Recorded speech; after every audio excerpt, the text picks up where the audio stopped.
Greetings YouTube, and welcome to my first video, which is going to be about the Sega Genesis. Now, I just got this Genesis in the mail yesterday, and I've been looking it over and studying it, and from what I can tell, it looks to be in pretty good shape. Besides this one little problem I found with the logo up here. It's got a little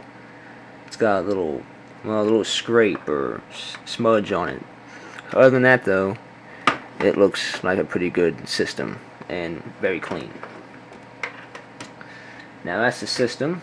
It also came with 8 games, which most of them are sports games, which I'm not very fond of. But, well, this is one of them right here, which I think I might enjoy, which is Outrun. Now we all know this game was out on the Sega Master System, as well as the arcades, but I wasn't around the arcades, so it's the first time I'm playing it. It came with no instructions, but, well, I knew this, as long as it has the box for storage. And the cartridge looks pretty good.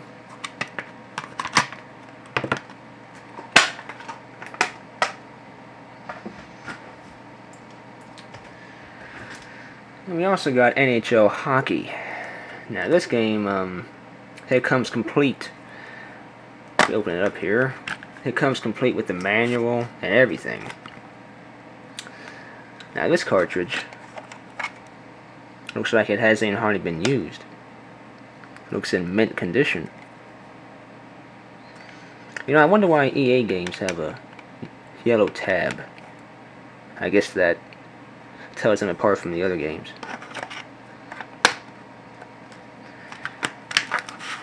And here's the manual.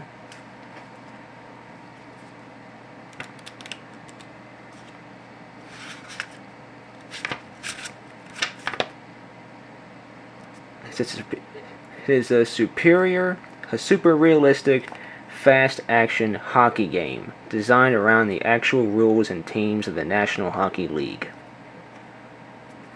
Never insert or remove a game cartridge when the power is on. Well, I think we probably all have done that, haven't we? Well, you shouldn't.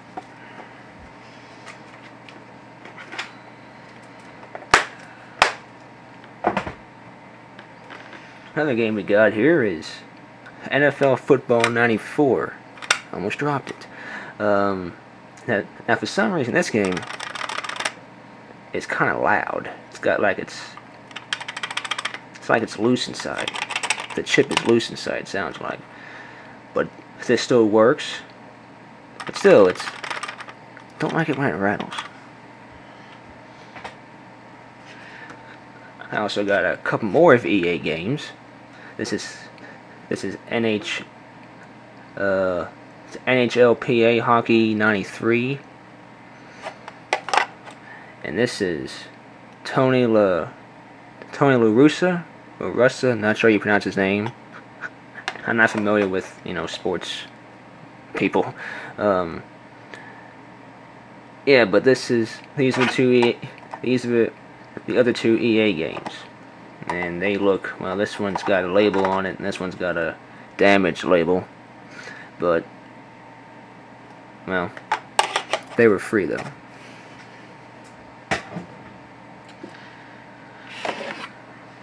Getting to some other better games, this is Earthworm Jim. It's a pretty good game. I like it. Even though I can't get past the first boss. If you can help me on that, feel free to post the comments. Or I can figure it out myself, either one. Now this game's not too bad. It's Tommy Lasorda. Once again, I'm not familiar with, these sports players and stuff, but I don't know. But this game's not too bad. It's a baseball game, obviously, and it's not too bad. I actually scored a couple of home runs in this game. Now again, I'm not too much into sports games, but But a couple are good, you know, like Wii Sports. But this game's not too bad.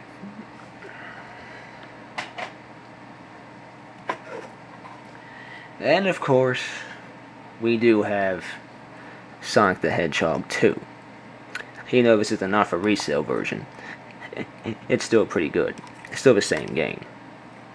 Now, even though you can play these Sonic games everywhere now, you can play them on GameTap and the Wii's Virtual Console, and there's many disc compilations that have these games on them that are probably higher quality.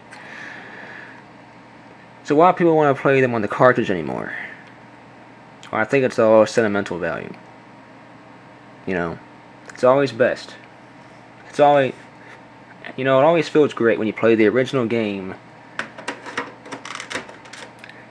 in the original system. But I think you have more fun playing it that way too. But maybe that's just me.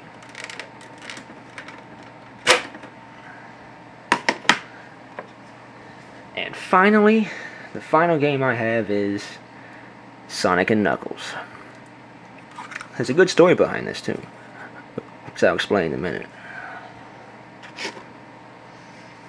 Now, Sonic and Knuckles is an expansion, and you can put Sonic 2 into Sonic and Knuckles, and this allows you to play as Knuckles in Sonic 2, as well as Sonic 3.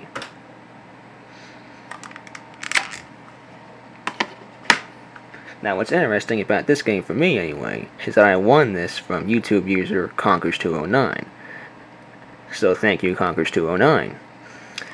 It plays great, of course, and yeah.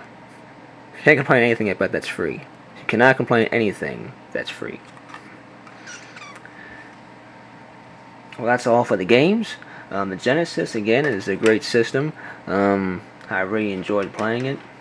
It also came with 2 controllers, by the way, which are the standard 3-button controllers. They look pretty good. They're a little bigger than I thought they'd be. They're a little bulkier than I thought they were, but they're still good though. They feel very comfortable in the hands. But I keep on thinking there should be, you know, triggers on here, but there's not. But it seems like there should be because of the way controllers today are made. Also came with the second one, which I haven't used yet, but I'm sure it works. Now, I've never owned a Genesis before. Back when the Genesis was around on the market, I was in the Super Nintendo, not the Genesis so much. But now that I have it, I notice there's a big difference between the cartridge inputs between the 2 systems. With the Genesis, I noticed you have to really sometimes jam it in for the cartridge to go in.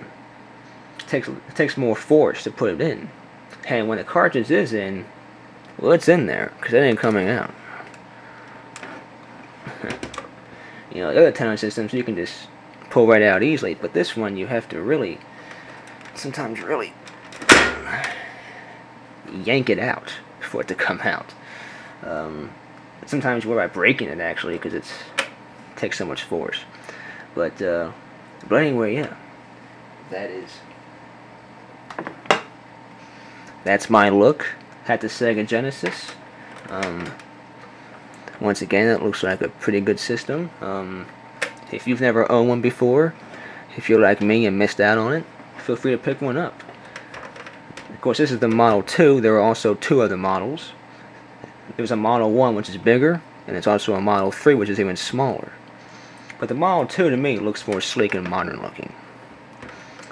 But anyway, that's my look at the Sega Genesis, and I hope you all enjoyed it.